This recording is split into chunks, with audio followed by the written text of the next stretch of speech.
This is where there was a lot of bushes and shelter from the street. This was all very thick brush here.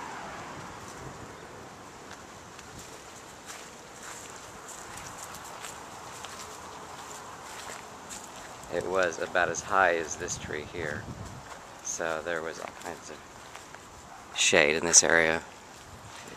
This is where the tree was taken down, and as you can see from the base, a pretty large tree. Also, if you notice, the tree is showing signs of not being a hazard in any way.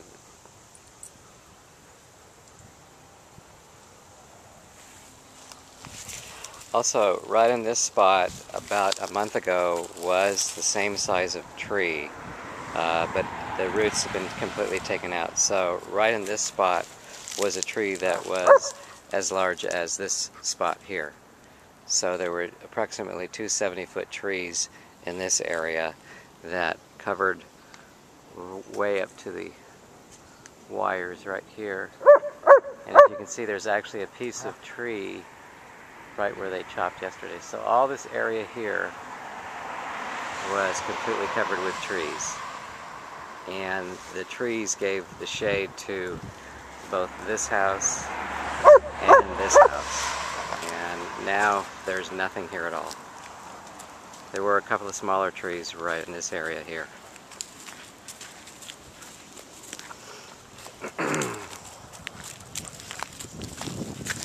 Now in the afternoon, the sun came down right about where these trees were, right about where it is right now. And so that gave shade to this entire part of the street, particularly these two houses here. And now that's all gone, as well as the privacy of the two houses here, and of course here.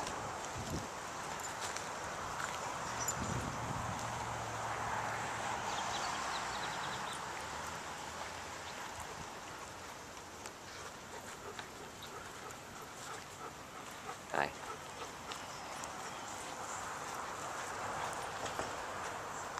Now as we go down just one other house, what you begin to see is the vegetation that was originally in front of the house.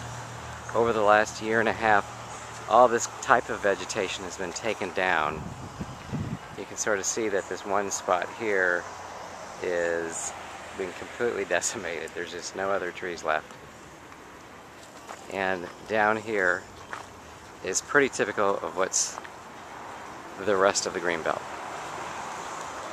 I'm not going to go down all the way, but you can sort of get the picture.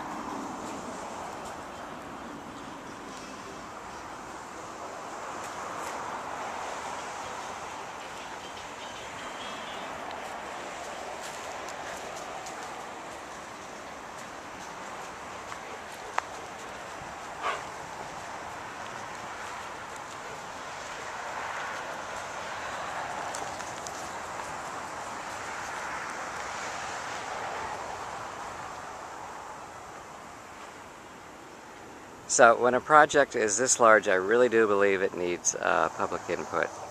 And what I would like to do is, at this point, have the city put back a tree, at least a 36-inch pot in this area here.